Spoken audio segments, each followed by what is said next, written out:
Good morning and welcome to the first LAS Faculty Research Symposium, Climate Change in a Connected World.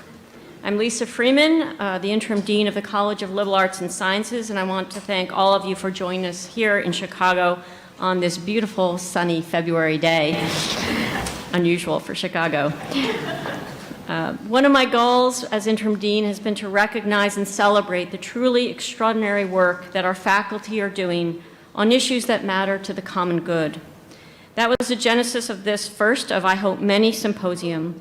I asked the head of the Department of Earth and Environmental Sciences, Professor Kathy Nagy, whom you will hear from shortly, to plan a symposium that would showcase the excellent research our faculty do around climate change and climate and environmental justice, most recently embodied by our involvement in the Community Research on Climate and Urban Science Project, or CROCUS, but also evident in the Freshwater Lab, the Climate and Health Institute, and many other scholarly initiatives. Kathy and her planning group took this idea and ran with it. The result of their efforts is a program before you today. We are honored to host our two keynote speakers, Dr. Noah Diffenbaugh and Shutezkat Martinez, as well as our two panels of faculty, students, Chicago organizers, and environmental activists. We are also honored to host Naomi Davis, the founder and CEO of Blacks in Green, one of the community partners on the Crocus Grant, in conversation with Dr. Max Berkelhammer later this afternoon. The way that this symposium has come together exemplifies the qualities that make UIC such a special place and what makes the liberal arts and sciences such an important part of UIC. We have faculty from across the university in conversation with environmental nonprofit leaders from the city of Chicago. We have UIC students and young Chicagoans who are leading efforts to ensure climate and environmental justice in our city and in our world. This commitment to scholarly inquiry and to justice of all kinds, social, environmental, climate, energy, reflects the best of our university and our college. I want to acknowledge the profound influence that Dr. George Crabtree had on this event. Professor Crabtree had been on the planning committee for this symposium and passed away unexpectedly in late January. His scholarly and scientific legacy is felt across Chicago and the world, and we are grateful that he was involved in planning this symposium. We hope to honor that legacy throughout this day. The Dean's Office at LAS is incredibly proud to host Climate Change in a Connected World and to welcome you to our campus. I also want to thank the Provost for supporting this LAS initiative and to thank Vicki Bolf and the entire Dean staff for helping to facilitate this day. They've done a terrific job. Thank you most of all for all of you for being here with us today to discuss these important issues. I'll now turn things over to two of our climate youth activism panelists, Trinity Colon and Leslie Cortez, for the land acknowledgement. Thank you so much.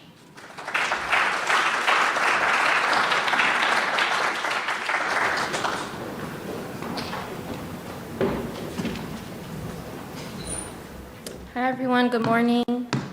This is the land acknowledgement. In the spirit of healing, we acknowledge and honor the original people of the Chicagoland area, the Three Fires Confederacy, the Potawatomi, the Ottawa, the Ojibwe nations, as well as the tribal nations that know this area as their ancestral homeland, including the Menominee, the Ho-Chunk, the Miami, Peoria, and Sauk and Fox. Further, we acknowledge that this is the land that is current home to one of the largest urban Native American communities in the United States. Native people are part of Chicago's past, present, and future. Finally, to acknowledge is to act. We encourage anyone listening to consider the multitude of ways to translate knowledge, thoughts, into active support for Indigenous people and communities locally, nationally, and around the world. This also means giving land back and reparations to Indigenous nations, and this includes Afro-Indigenous tribes and Black farmers who laid down the foundation for our current food systems today. It means we end displacement and extraction and reconcile with local and global Indigenous nations protecting us right now. As students, faculty, and members, We owe sovereignty to indigenous communities in Chicago and beyond. Thank you.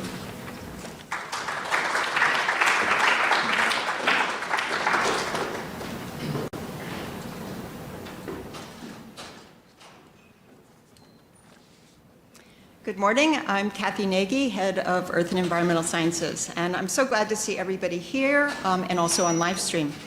I'd like to thank Interim Dean Freeman for giving us this opportunity, and especially Vicki Wolf, who's managed all the behind-the-scenes logistics for today's event. We have an exciting day planned, and I'll start by saying a few words about the program. I'd like to thank all of our invited speakers and panelists. The first panel, Global to Local Climate Connections, will follow Dr. Diffenbaugh's presentation and includes 3 UIC faculty, Akintomide Akinsanola, Elena Grossman, and Rachel Havrelock, along with Gina Ramirez of the National Resources Defense Council and Iyana Simba of the Illinois Environmental Council. The panel moderator is Liz Moyer, who's an atmospheric scientist from the University of Chicago. The second panel on climate youth activism follows Jutta Scott Martinez and includes Leslie Cortez and UIC student Jocelyn Vasquez Gomez from the Little Village Environmental Justice Organization, Anissa Camacho, who's the UIC student and vice president of the Union of Puerto Rican Students, Nia Cunningham, UIC student leader of the Latino Cultural Center's Heritage Garden, and Northwestern University student Trinity Colon, an environmental justice organizer and abolitionist. The panel moderator for the second panel will be Dr. Rosa Cabrera, director of UIC's Latino Cultural Center. Then there's lunch. We hope you'll all stay. After lunch, we'll start with a discussion between Max Berkelhammer, who's the lead UIC investigator on the Crocus Project, and Naomi Davis, the founder and CEO of Blacks in Green, which is an important community member of Crocus. Before the final closing receptions, we'll hold a workshop on connecting UIC and local communities for climate action, and that will be facilitated by Dr. Jenny Breyer of Gender and Women's Studies and History. In the workshop, we want to hear your ideas for new approaches and projects in which all can join, share knowledge, and contribute to solutions. So I'd like to take a moment to introduce the planning group for the symposium. We're a core group of 7 who came together almost 2 years ago to conceive a climate change studies curriculum that would cross disciplines within and even outside the college. Others who have helped include Omar Harman Shah, okay, got it, from the College of Architecture, Design, and Arts. In addition to myself, Max Berkelhammer, and Rosa Cabrera, the group includes Ralph Cintrone from English and Latin American and Latino Studies, who's also a co-PI on Crocus, representing the Puerto Rican agenda and the Humboldt Park neighborhood. David Hilbert from Philosophy, Thomas Alan Lipsmeyer, the program coordinator of UIC's Energy Initiative, and George Crabtree, who held a joint appointment with Argonne National Lab and UIC's Physics Department. As Lisa mentioned, George passed away suddenly in January. He was a driving force in our group, keeping us focused and pressing forward. He was also a driving force behind the Crocus Project. George was an eminent physicist and material scientist, a leader of research on solutions for sustainable energy. Among numerous honors and awards, he was an elected member of the National Academy of Sciences. However, to our group, and to many who have worked with him closely from near and far, he was much more. He was a kind, curious, and humble person who never stopped exploring new directions and working with others to expand knowledge. We are sincerely grateful for his guidance and encouragement and lucky to have been able to work with him. Around George, you could never have a bad idea, only a bad draft of its written version. Our theme today is the good draft of the symposium's title, in George's words, Climate Change in a Connected World. And now, I would like to introduce our first speaker, Dr. Noah Diffenbaugh. Dr. Diffenbaugh is the Kara J. Foundation Professor of Earth System Science and the Kimmelman Family Senior Fellow in Stanford University's Doerr School of Sustainability. He's also the Olivier Nomelini Family University Fellow in Undergraduate Education. He's an award-winning climate scientist known especially for his work on climate change and extreme weather events. He's also a prolific science communicator.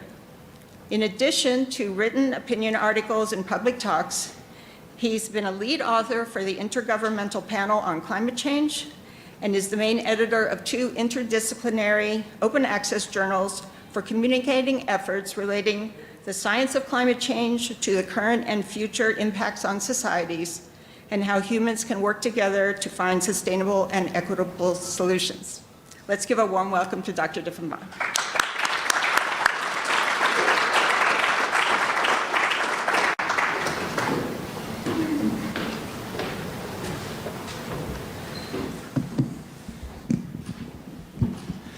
All right, thanks so much. It's a real pleasure to be here. And I'm going to talk today about the global warming challenge and what makes global warming such a big challenge is that it's really multiple interconnected challenges, each of which is quite daunting in and of itself. So I'm going to talk about three challenges today. The first is that the world does not provide enough energy and not sufficiently equitably today.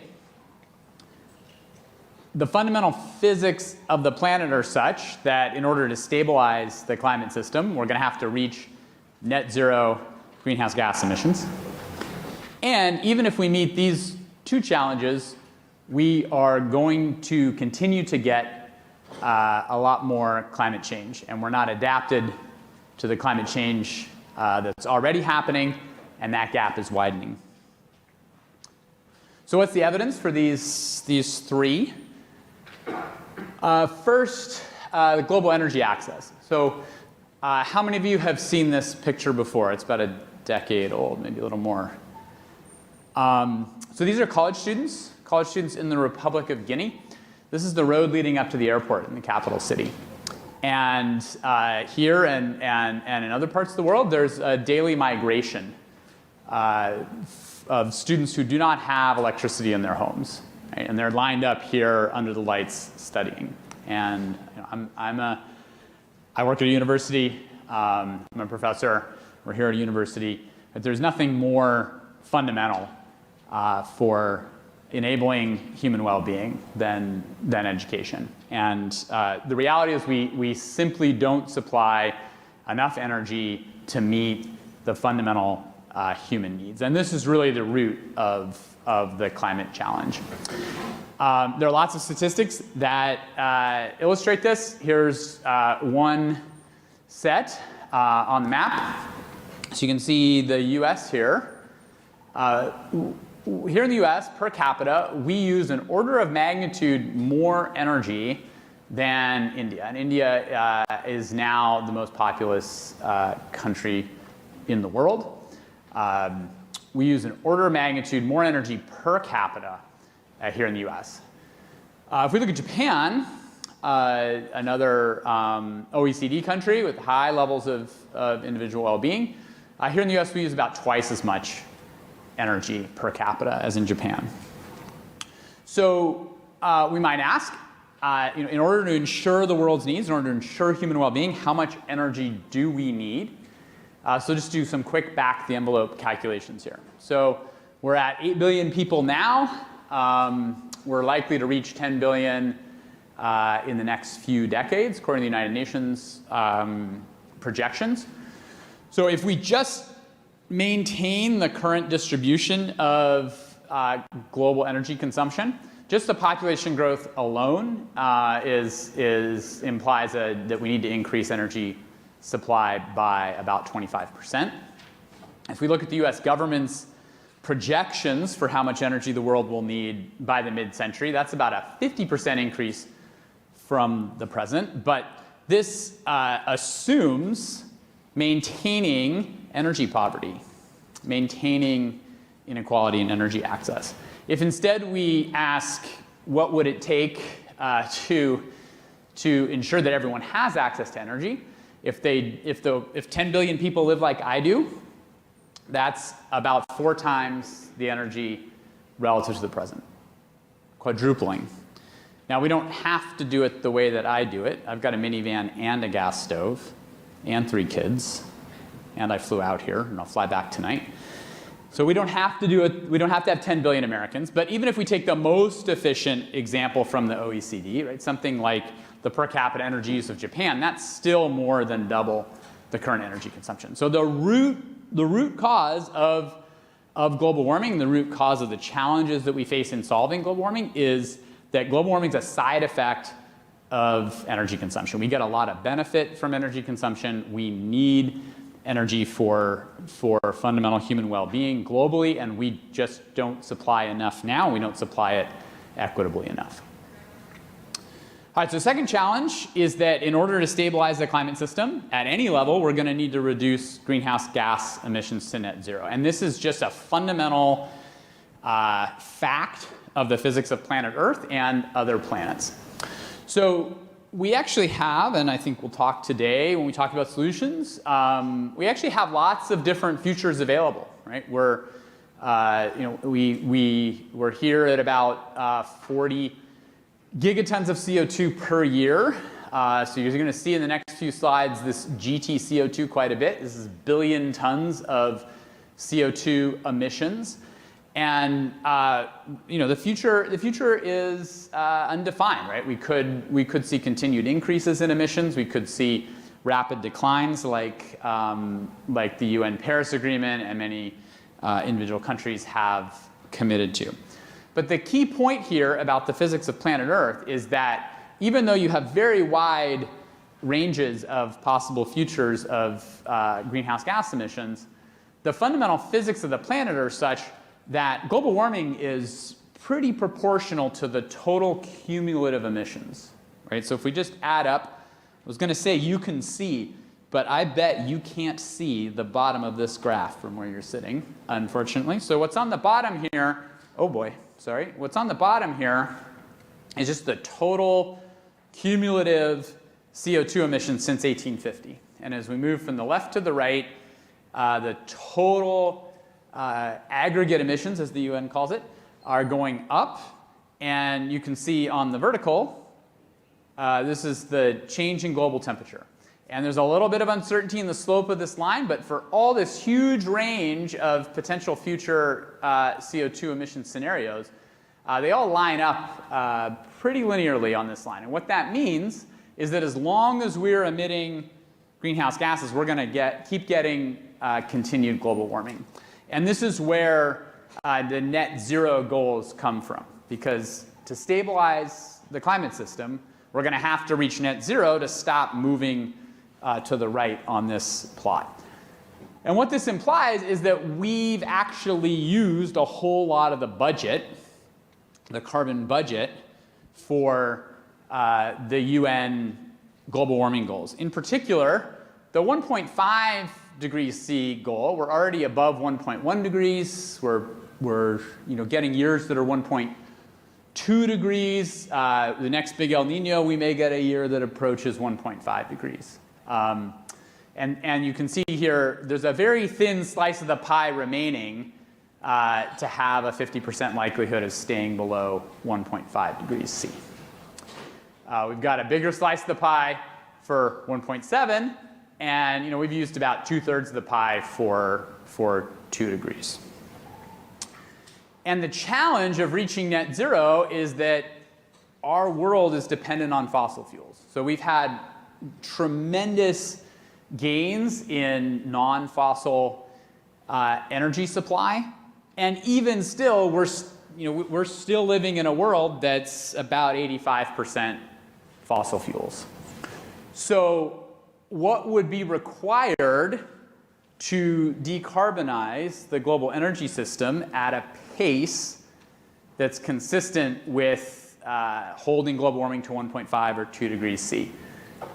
Well, as you can imagine, it's going to require a very rapid decline and almost cartoonish decline. Okay, so that's what you see here on the upper right. we would need about a 7% decrease in global emissions annually, year after year after year, in order to have a realistic chance at staying below 1.5 degrees. We do have an example of a recent reduction in greenhouse gas emissions, and that was during the first year of pandemic. So when we all stayed home, as much, not everyone stayed home, don't mean to imply everyone was able to stay home, but when much of the world sheltered, when close to 80% of the population lived in countries with sheltering orders, we saw about a 5% decrease in global greenhouse gas emissions for year number 1 of the pandemic. Emissions rebounded to pre-pandemic levels in year 2, and we had another increase in year 3. Okay, so in addition to not having a very large reduction in emissions, you can't even detect the pandemic in the actual CO2 concentrations. Right? If all you were looking at was the actual concentrations of CO2 in the atmosphere, you wouldn't even know a pandemic happened. That statement is statistically true. And that's because we kept emitting, right? In 2020, we emitted at 2013 levels instead of 2019 levels. And what this suggests is that austerity is not a realistic solution, right? This is really not going to be achieved through the sum of individual choices, right? This is really a massive transformation that's required. And again, that's not a political statement, that's just the physics of planet Earth. All right, so those are 2 big challenges that will need to be solved simultaneously. I said there are 3, so what's the third one? We're not going to double energy supply and decarbonize the energy system instantaneously. And what that means is we're going to continue to have greenhouse gas emissions, we're going to continue to have global warming, and hence we're going to continue to have climate change. So we know from literally thousands of papers now that we're already experiencing not just global warming, but a more extreme climate. And this is certainly consistent with our lived experience around the world, and we now have clear documentation that the climate is becoming more extreme. We're already living with the impacts of extreme events. So I'm going to focus for the last few minutes here on some examples from my research group. The first one is wildfire in California. And we are really feeling the impacts of wildfire. Across the western United States, the area burned has increased anywhere from 4 to 10-fold in the last 4 decades, and about half of that is attributable to global warming. In California, we focused on the frequency of extreme wildfire weather days, in particular during the autumn season, where what we find is that the long-term warming is causing increasingly hot conditions in the time of year when we get the strong winds that increase wildfire risk. And you can see that the number of days during the autumn season that have these most extreme wildfire weather conditions, those days have more than doubled in the last 4 decades. Extreme event that you are familiar with here in the Chicago area in the Midwest is flooding. And we have, through a combination of econometric analysis and climate data, we have analyzed the relationship between extreme precipitation and the financial costs of flooding. And what we find is that over the last 3 decades, about a third of the financial costs of flooding have been contributed by changes in precipitation, particularly the wettest events getting wetter. And this is really what drives the cost of flooding. So this is one of a number of examples of the financial costs of the climate change that's already happened. Right? So we're already in a climate where we're paying out, in this case, billions of dollars a year from climate change. And obviously the local impacts of this on people are much more, include much more than just the financial costs. A third example, a global example from collaborative work is economic growth in different countries around the world.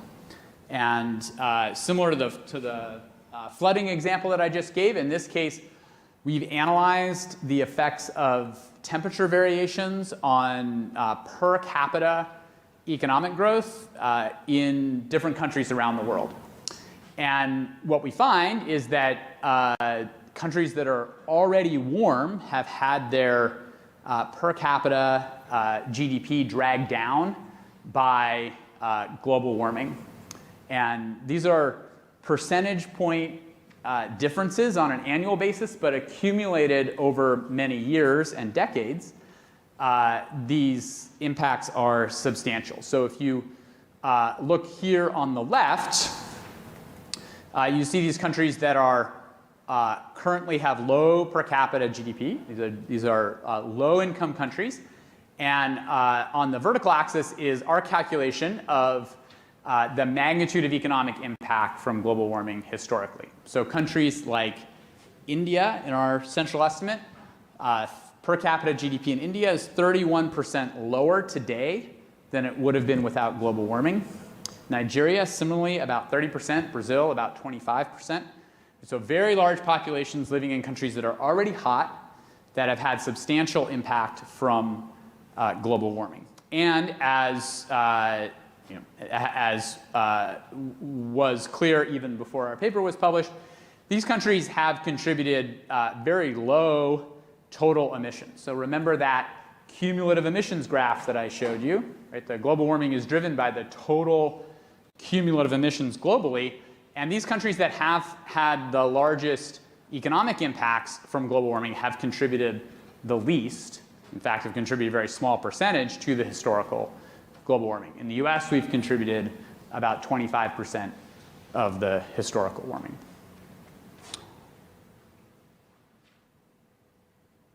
So, how are we going to solve all of these challenges simultaneously?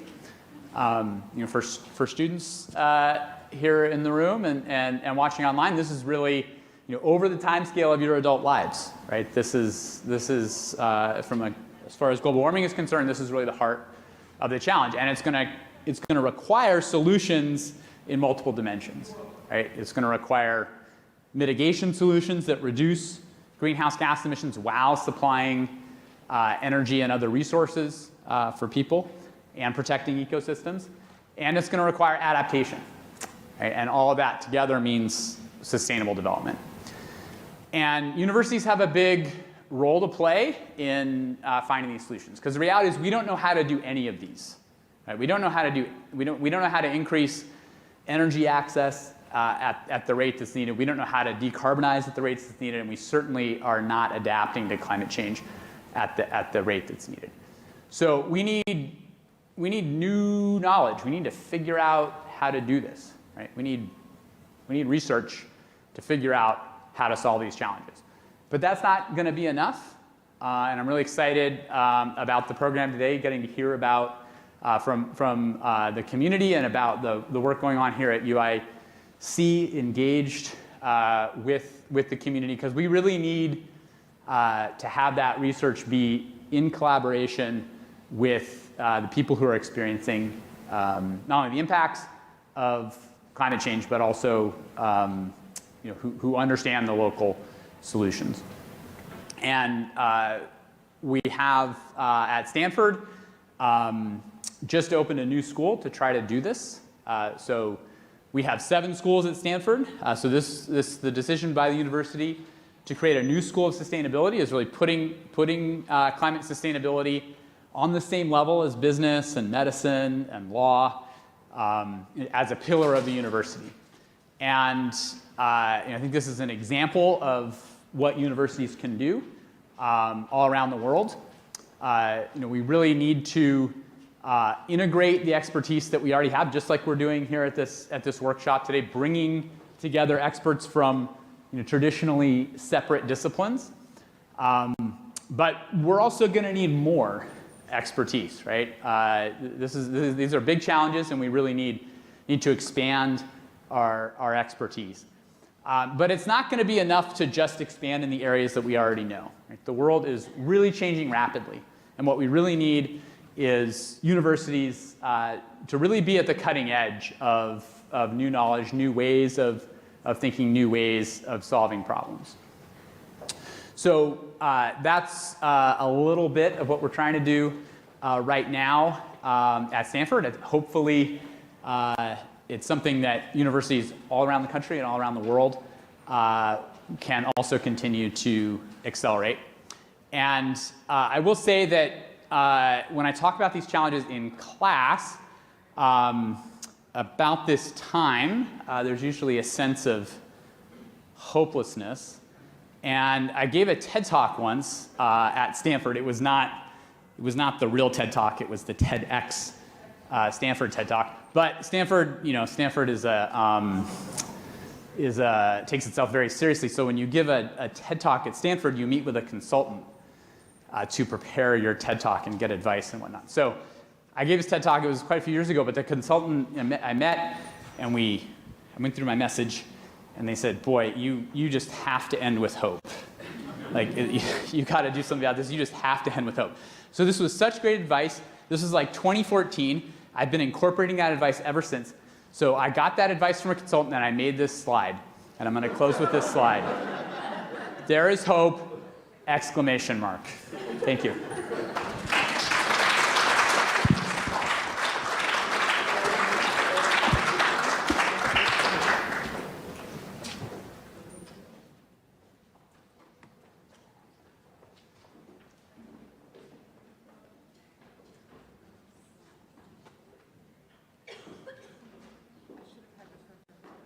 Do we have a break scheduled? Sorry. Is there a break, or we just move on to the break? No, we're going to keep going. Keep going. Okay, because we're a little behind. Thank you, Dr. Diffenbaugh. Okay. So our panel moderator just arrived, and we have Dr. Liz Moyer from the University of Chicago, who will moderate the panel. So I'd like to ask the panelists to come up, take a seat. This is panel number 1. If you're not sure which panel you're on. And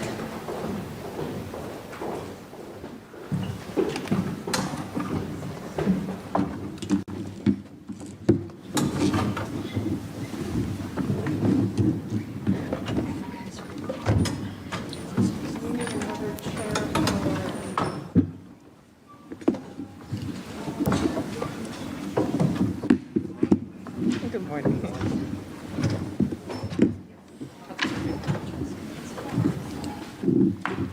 Okay, and Liz will take over.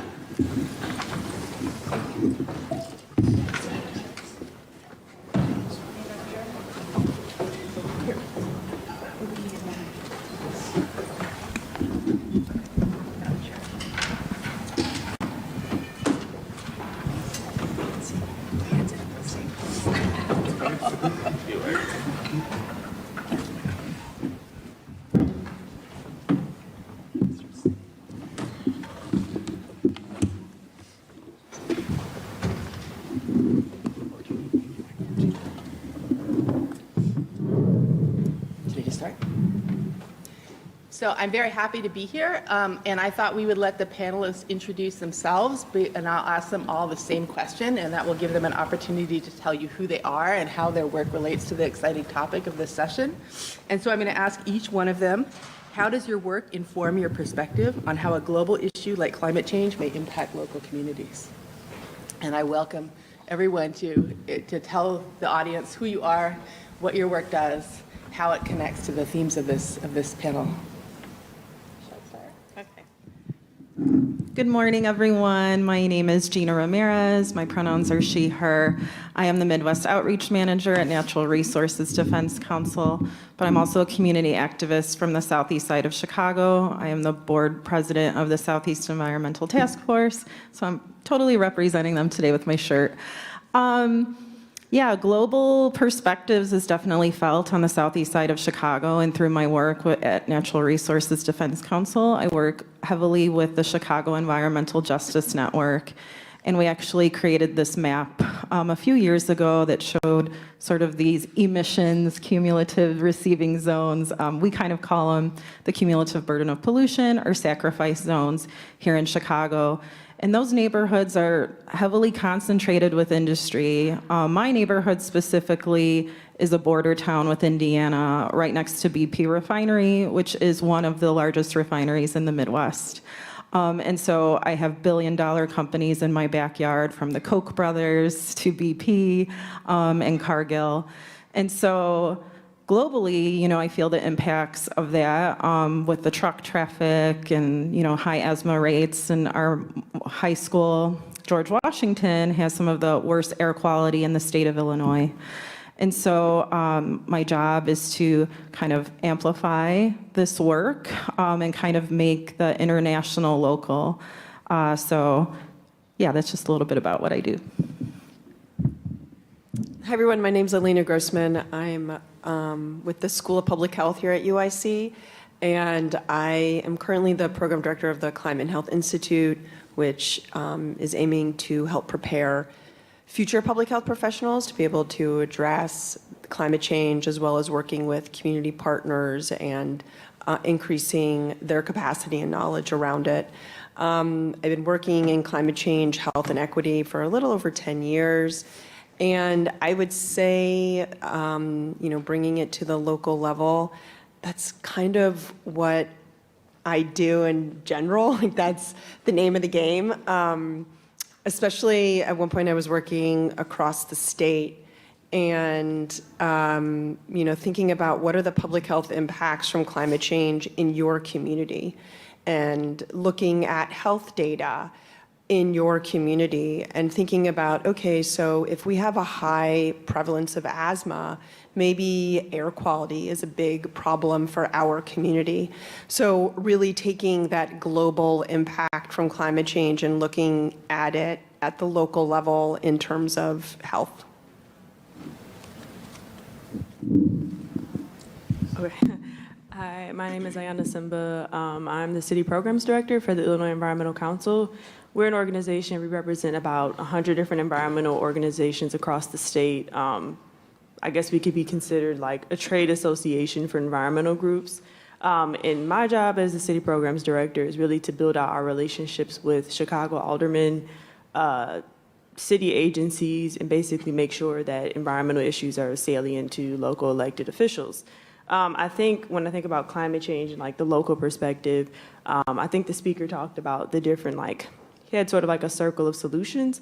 I work very much in the law and policy, and then I think there's even one that sort of encompasses all of that, and that's the politics. So when I think about, we all know about climate change, we know it's an issue, but I have to think about what can we do here in Chicago about climate change? What are the things that we can undertake to become more of a global city? And also thinking about the economic perspective. Again, the speaker talked about, part of resiliency is protecting our economy. Chicago is Chicago is a commerce hub, period. How do we make sure that we're not only protecting our, citizens, but how are we also protecting our economy at the same time? So that's sort of how I think about climate change as sort of like a local perspective. Good morning, everybody. My name is Akintomide. I'm an assistant professor at the Department of Earth and Environmental Sciences. I'm a meteorologist and climate scientist by training, and I also hold a joint appointment at the Argonne National Environmental Science Division. So generally, my research, I leverage on the use of high-performance computing, applied mathematics and physics to develop and use models to solve environmental and climate-related problems. So when you listen to news about climate change from print media and also news, mostly the perspective is at global time scale, and the impact generally is felt at local scale, sub-regional level.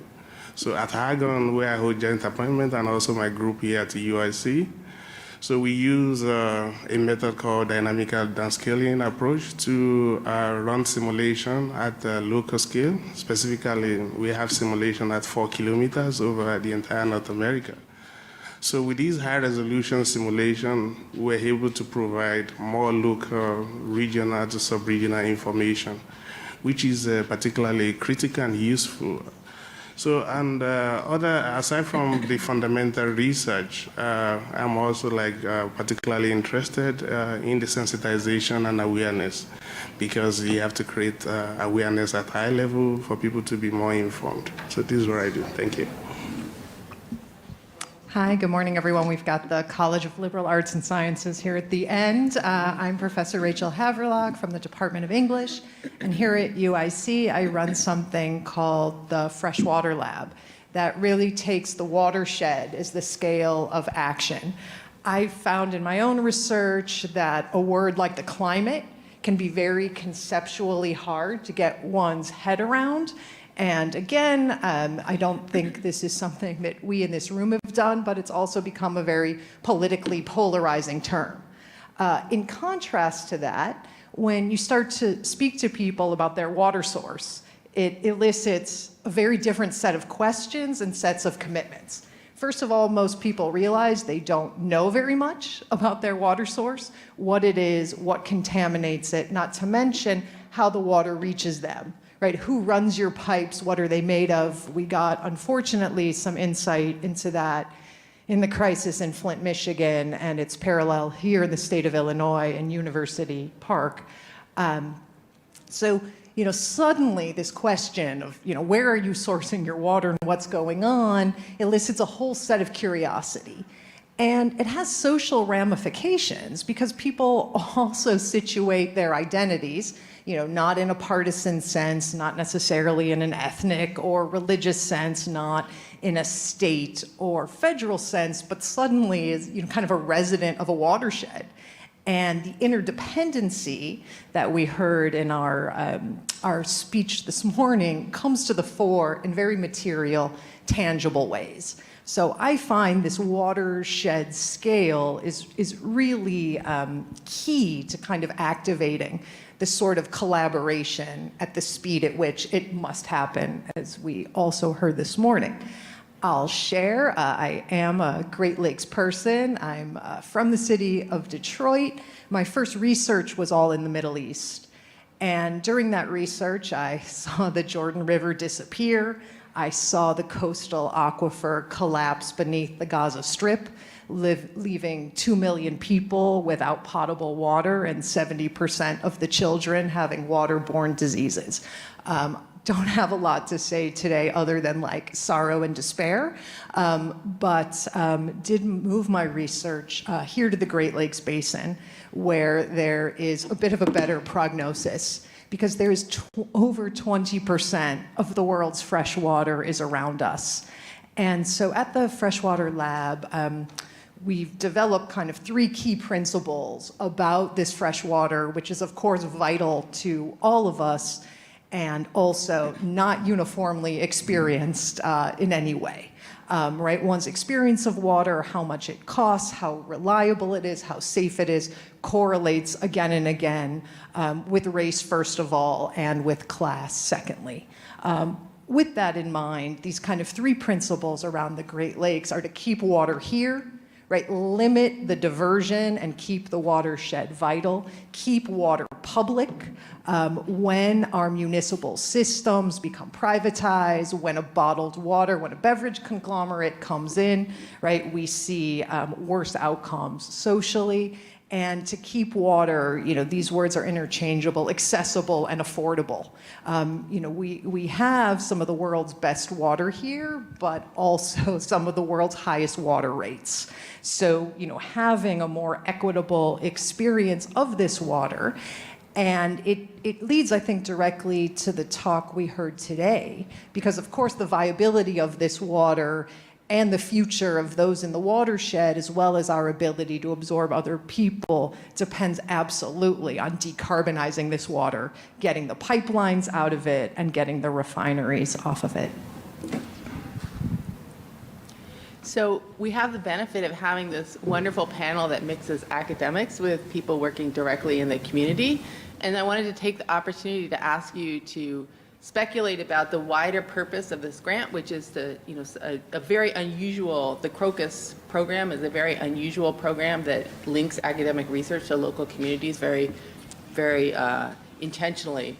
And I want to ask you just to think about like what in your world and in your work would be an ideal outcome where you have more linkage. Chicago's a complicated city. We have tremendous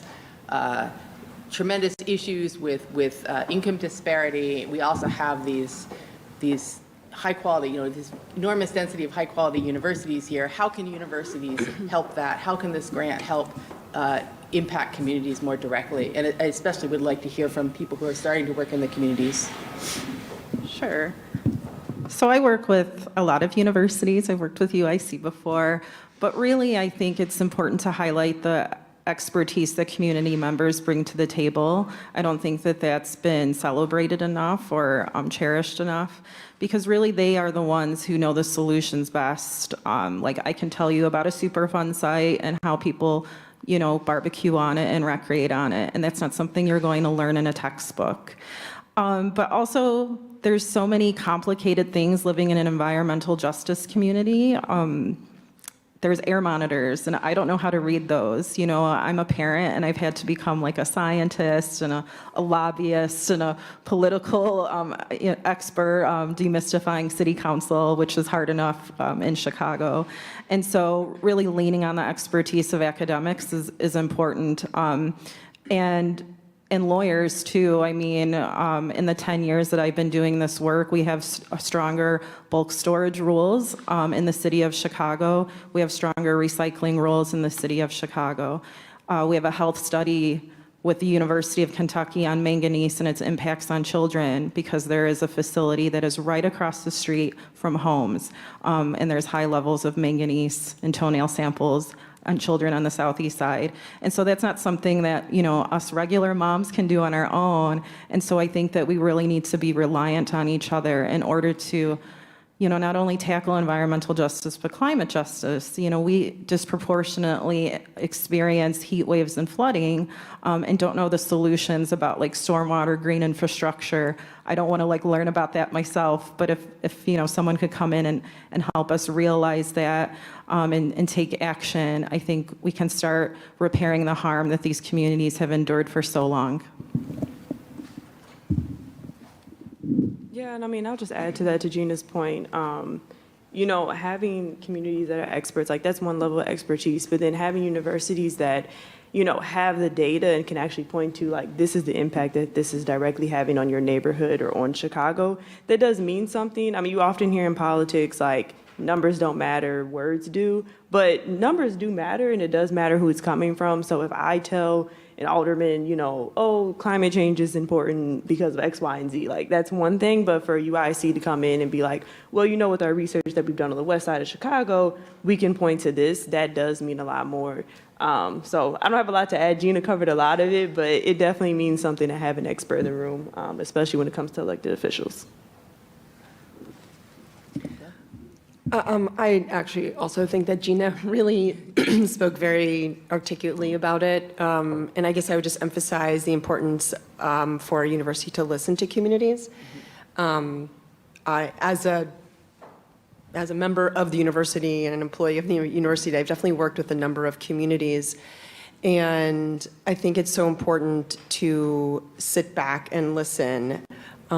Just one example that I always think of is a project where someone is going in to work on, it was a group that was going in to work on installing power efficient or smart thermostats into homes in an environmental justice community, but they were really concerned about access to food. And so they backtracked what they were doing and sat back and listened and said, oh yeah, we're going to work with you on this. That is what your concern is. And eventually, if there's interest in these smart thermostats, and eventually there was, but that was not their top priority. And so I think, sitting back and making sure that university partners are listening, because I think another really big challenge is that oftentimes universities are the ones that have the capacity to get these really large grants, And so then the university is kind of in charge. And, I think that there's a way that we can either flip that or at least make it an even playing ground. As we know, applying for these grants, it's very cumbersome and there's a lot of details, and oftentimes community-based organizations don't have that capacity to actually do it, but they have a lot of knowledge, as Gina was saying. And I think it's really important to make sure that that power dynamic is addressed and equalized. So for the academics, I don't know if you want to speak to that or just to issues of communication in general, like what have you learned about communicating with communities? All of you guys work more directly with communities than most academics do, and so what have you learned? What perspective do you have to share? So I'll speak at the side of the science-based research. So as I said earlier, the global climate model, which we generally use to provide climate information, is very coarse. So for instance, it's at almost 100-kilometer grid spacing. So what we're saying in essence is if the model is saying it's going to rain over UIC, that means almost the entire Chicago is going to rain because the grid space is at 100 kilometers. So, but with the new approach of looking at the regional to sub-regional aspects, moving towards the higher resolution, we're able to provide more useful information. And another interesting aspect is that some of the research we do as scientists are not directly useful to the end users. So for example, the farmers, they want to have ideas of the onset and cessation of rain, the length of the rainy season to inform their planning, the planting and all that. So in recent time now, our research is more tailored to the application aspect. And one of the major steps is the funded project, the Crocus. And with that, we will be able, based on the methodology approach, to provide information at even almost 1 kilometer grid spacing. And the land use dynamics, the city dynamics of Chicago will be incorporated in some of the models which we are going to use. So another interesting aspect is also there's variations in the adaptive capacity of different cities. For example, low-income areas, they have low adaptive capacity to the imminent impact of climate change and all that. So with these high-level, high-resolution information, we will be able to provide more detail and more specific impacts, ranging from varieties of extremes like heat wave, flooding, etc. Reflecting a little bit on what people have said, as well as Noah's speech about decarbonization, increasing access and adaptation. And so, and having the honor to sit up here with everyone, but also Iyana and Gina, and knowing that we're going to hear from Jocelyn from Little Village Environmental Justice Organization and Naomi Davis from Blacks and Green, like the world that we all need is being created at the grassroots level. These efforts, Gina, if I may, like speak about General Iron, what you and your neighbors took on in that permit struggle.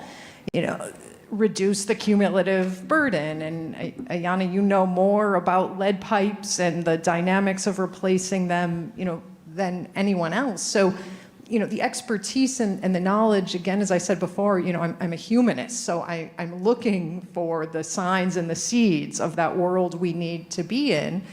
And it's, again, disproportionate, right? The people who are carrying the heaviest environmental burden are also carrying the burden of being the visionaries and fighting for the world that we all need, right? It's like disproportionate. You've got all the worst and you've got to be at the forefront of the fight. And so, it's like an ongoing ethical process of self-reflection because the power dynamic's skewed. Like we just have to say it and recognize it again and again and, be as humble as we can and have partnerships that don't put academic expertise at the forefront, right? But put, kind of like our privilege that we have access to apply for these grants and this research. But as I go around the Great Lakes and, wonder what needs to happen, how are we going to adapt, what's going to happen. It is happening at the community level among people who are forced to bear the highest cumulative burdens. And so I think, much of our job as academics and communicators and writers and artists and filmmakers, is in partnership with community leaders, to broadcast that vision, paint that world, and also do everything we can to make it happen on our campus, in our city, and our watershed and beyond. Yeah, I think the only thing I'll add is that my experience is mostly failure as an academic to really engage in a way that is effective. And so for me, it's just frequent learning of my limitations. I think privilege is exactly the right word. In my case in particular, I'm extremely privileged both in many dimensions, including the institution that I'm at. I think one of the key lessons for me as a scientist and researcher is listening, and I can think of a number of experiences where I've over and over again said, no, that's not what we did. No, that's not what you can conclude. No, that's not the metric. That's not how to interpret this. And on a few occasions, I've walked into the lab and said, you know what we really ought to do is actually, we ought to analyze, what we're actually getting asked for, instead of saying, no, don't interpret our results that way. So, it's a small example, but I think it's been, it has definitely informed the questions that I ask in terms of trying to understand how the world works. And so, again, I'm in a privileged position, and I think the climate science community in general, has kind of been in the ivory tower, metaphorically, and I think we need more of the kind of engagement and co-production that we're hearing about on the panel. So that almost leads into the question I was going to ask, which is, again, we in Chicago are in some ways a very special environment where we have universities embedded in communities. We're highly urban. People are quite nearby. We have an opportunity to link across wide parts of the city. And so I want to ask what people think, for the people who aren't the academics here, like, what would you want from us? What kind of education and what form of education would be something that would benefit you, or your communities? And then for the academics, if you want to answer, what have you tried? What works? What seems to be a good way of doing it? Yeah, I think as a community activist, I'm always reactionary to things. There's always something coming at us, a new industry trying to move in, the city trying to facilitate, metal shredders from the wealthy, predominantly white to the black and brown southeast side. And so being proactive in this work is really hard. And I think universities can help build up that capacity. I mean, the general iron fight that you were referring to was really taken on, started by 3 moms, and it was just grassroots at the very level. We filed a civil rights complaint against the city of Chicago, and we had no money. Still pretty much have no money to do this work, but I think just building capacity, definitely tapping into the expertise of what is needed in the community. Building decarbonization is a campaign that is really kicking off the ground here in Chicago, and there's only 2 environmental justice representatives at that table. I have been ringing the alarms on slow rolling that ordinance because Chicago is the most segregated city in the United States, and if we're, decarbonizing all of these buildings in the West Loop and the north side of Chicago, that's furthering disproportions to the south and west sides. Not only, I would love to have, a no gas stove and everything inside my home, especially because when I go outside, I'm breathing in toxic fumes. And so my only refuge is inside my home. And if that's also like filled with fossil fuels and toxins, and, you know, residents on the north and west sides, you know, of Chicago who are predominantly wealthy have, you know, not only clean air outside and within their homes, that there's something definitely wrong with that. And so universities can help build capacity in that research. And, you know, it's just not something on top of mind in environmental justice communities right now, these solutions, because we're so bogged down with the environmental racism that is so predominant here in Chicago.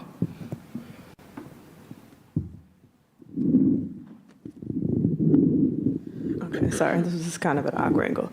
I think when I think of universities, I think about the technology part, because I think a lot of the stuff that's holding, especially like electeds to adopt these solutions is because of the cost. Like that's the number one thing they're going to be like, well, how much would this cost in my community? I think that's where we really need universities to come in. I think, for example, like Chicago, again, being a commerce hub, we have a bunch of delivery trucks every single day. We have all these trucks going back and forth delivering goods. People, we have manufacturers here. How can we electrify that stuff more quickly? How can we build out more electric vehicle charging? Like those are the solutions that I think a university could add a lot to. Again, just to make some of these solutions more, I wouldn't say useful, but just more like actual, like a probability of actually adopting some of these solutions. So that's what I would think when it comes to university.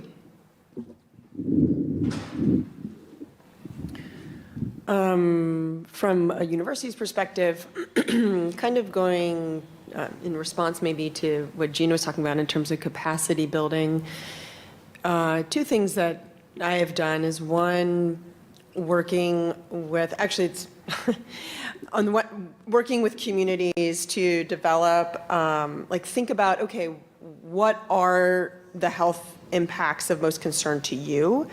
What are the strategies that you want to address, and how are you actually going to implement them? What's the work plan?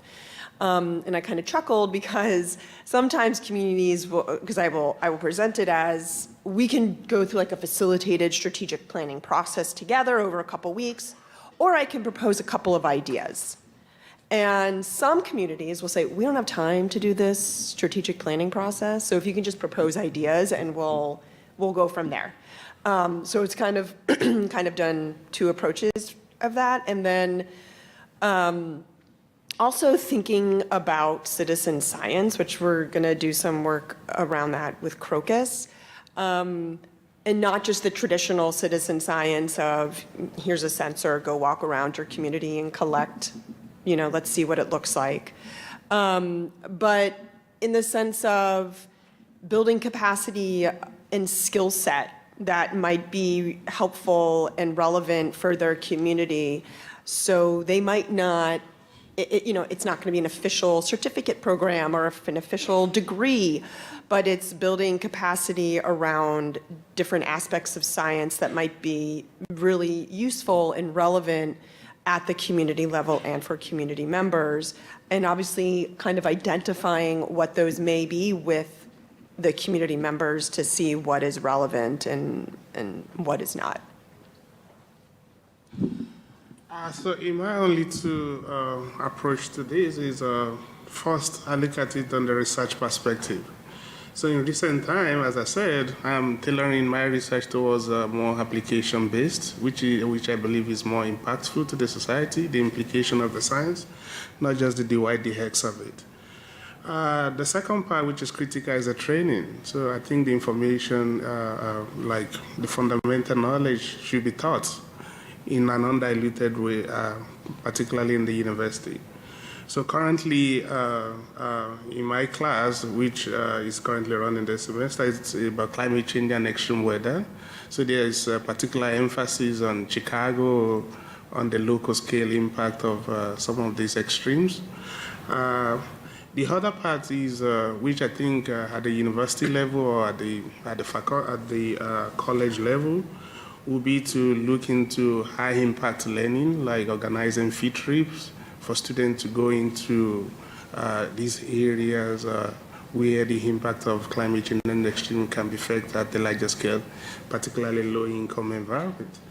And these changes the orientation of the student in a way that in the future, when they want to conduct their research, they are particularly more interested in providing solutions to this region. So another important aspect, which I also think is in our only two way, we should also improve the sensitization and awareness. Most of us as faculty, we are good at presenting our research in conferences and symposium, but in a way to communicate to people outside the science world is difficult for a lot. So we should improve on our communications to the local people and to make them become more aware.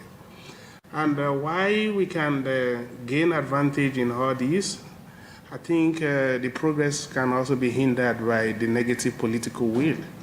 So we should also be vocal in a way to communicate the reality of climate change and extremes to the power that be. I was opportune sometimes last year to visit a university down south, and I was made aware that when they want to submit a proposal with climate change, they try to change it to maybe changes in temperature variability just to please the government. So we should be able to be bold enough to communicate the reality, which is outside of the political scope. So, and I feel like doing this, we can improve on the well-being of the local community in the science climate perspective. So we have only a few minutes left, but so we probably only have time for one person to field this. But I just want to ask, given that we know some aspects of climate change will happen, we're not going to stop it. We can anticipate a warmer world where people are adapting, and there will be clearly some kind of efforts going on in Chicago, both to mitigate the problems and to start to limit emissions. And every crisis is always also an opportunity, and if someone could speak to how maybe we can use that, how might that be used to leverage some productive forward progress in Chicago at helping communities that need it? What can we do with this opportunity where there will be collective action in the city? I'll jump in. This is kind of a breaking story because we just presented it yesterday. But the Freshwater Lab's been working in an interdisciplinary fashion on water recycling, right? It's not something we think about where there's a lot of water, but I don't know how many people know that we are, City of Chicago is about to sell a large amount, we'll leave it there, of water to Joliet. Joliet has tapped its aquifer. They're out of water. It's going to be the same case for 5 counties in northeastern Illinois. People above the Cambrian Ordovician aquifer are running out of water. So, right, it's a humanitarian issue. We need to sell water to those people. However, let's talk about where that water's going. ExxonMobil, tar sands refinery, PQ Chemicals, a burgeoning logistics, warehouse industry, Amazon, Target, diesel trucks, and the rest. So, this is a very, very significant water deal. How many people in the room even have heard of it?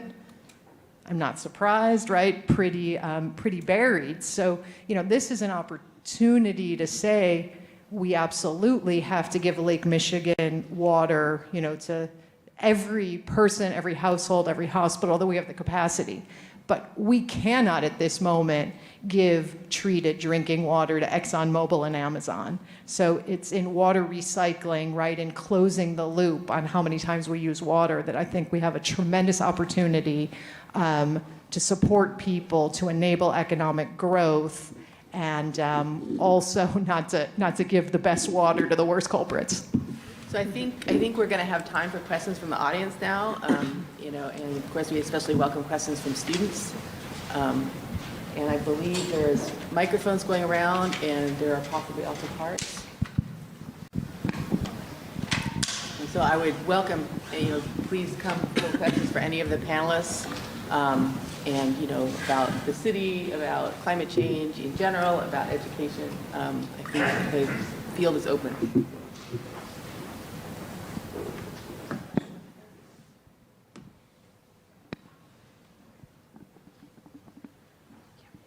Do we have a question? Oh. Hi, Gina. I'm Trinity. I'm a panelist later. but Gina is actually from my community and also one of my mentors. And I kind of wanted to ask you to speak a little bit more and highlight, I think, the continuous harm and like previous harm that's been done between academic communities and institutions and our community in the southeast side, and talking like a little bit about how to alleviate that.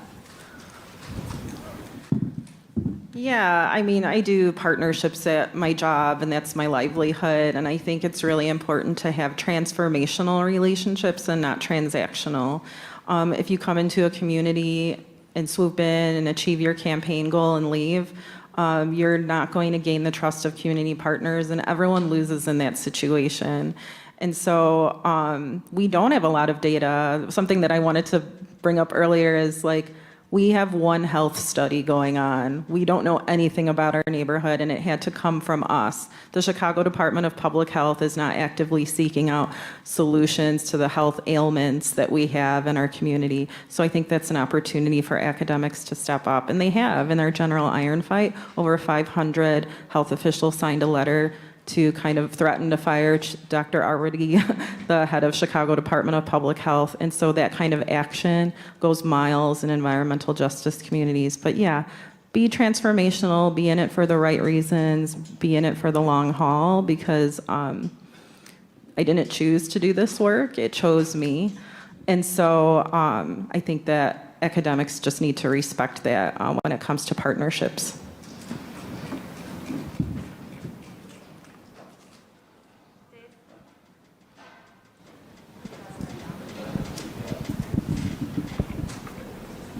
It's Dave Hilbert from USC Philosophy. At the end of the keynote, we were told that there was hope, but all we got was the word. And there was an exclamation mark. And an exclamation mark. So I wonder if you could like maybe say something about why maybe I should have hope? Me or someone else? You.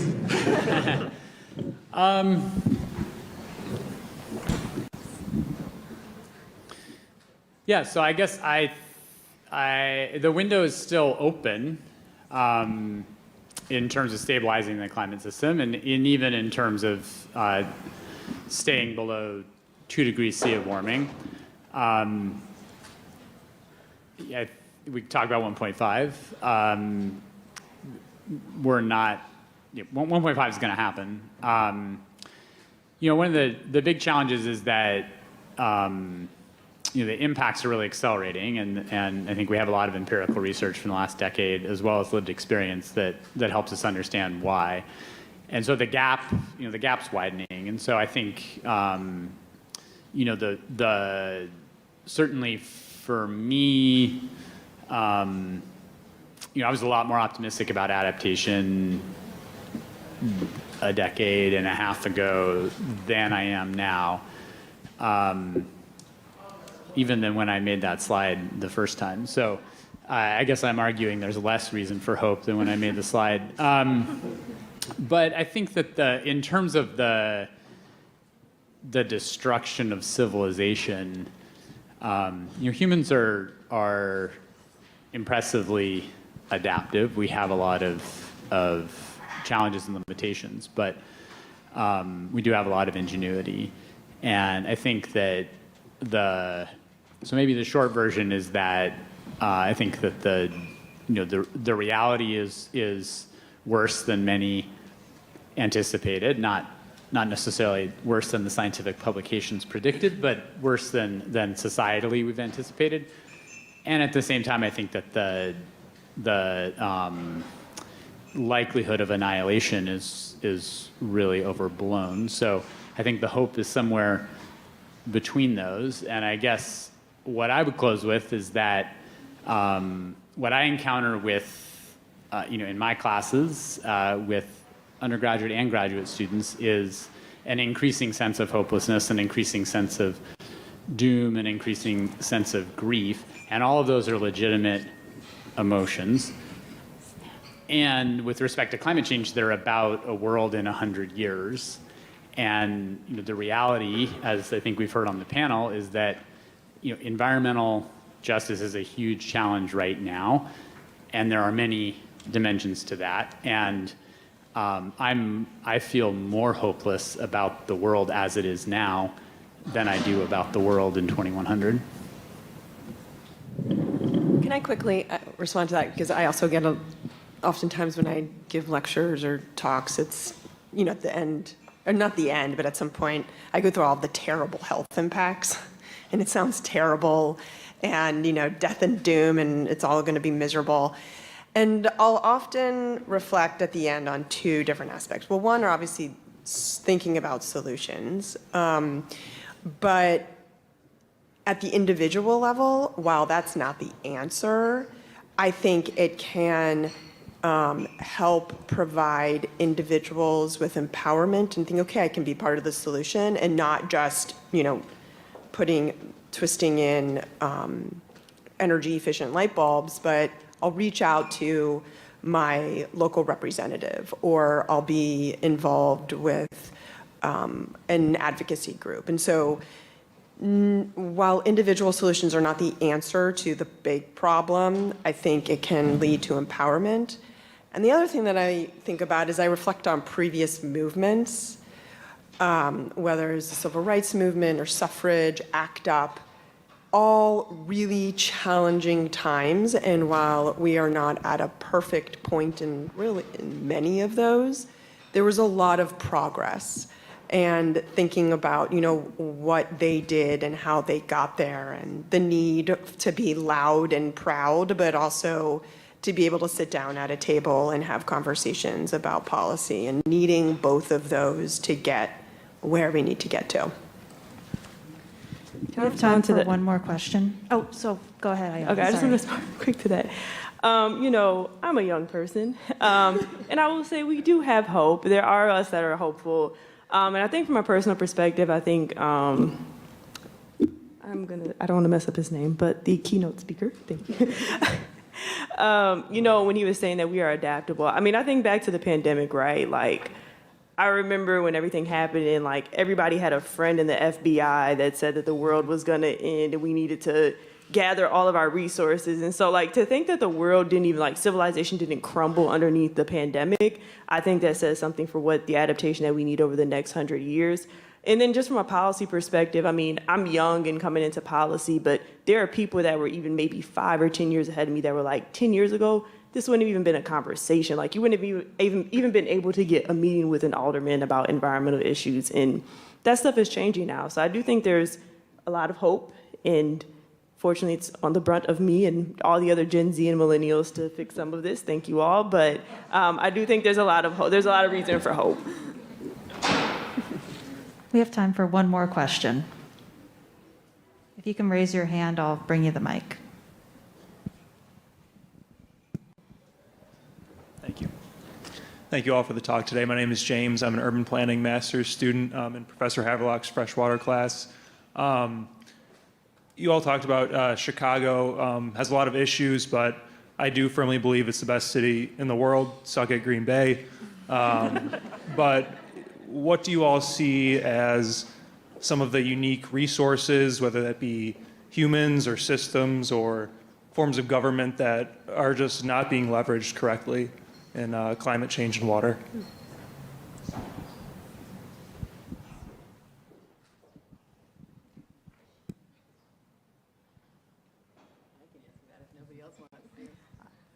I'll just say a few words and then I won't say more because you already identified yourself, James. But largest municipal water system in the world, right? Not perfect, but this is a publicly run water system. We've got the public trust doctrine. Lake Michigan, ownership is the wrong word, right? We're not owners, but there's the lake is for the people, for future generations, for other species in the ecosystem, world's biggest wastewater treatment, world's biggest underground storage system. It's the water. So I'm not from the Midwest or from Chicago. I just want to say one of the things that has struck me about this city is the vibrancy of the activist community is really deeply impressive. So we're a city with problems, but it's also a city with many, many people who've been working on those problems. And in some ways, it makes it a much more optimistic place for achieving something just because of the enthusiasm and the energy of many people who've been working on their communities for a long time. So it doesn't feel like a city without hope. It actually feels like one of the more interesting places to be, and like a test lab for fixing these same problems elsewhere. And I think we're at time, but I really thank everybody for their incredible insight and everyone for coming.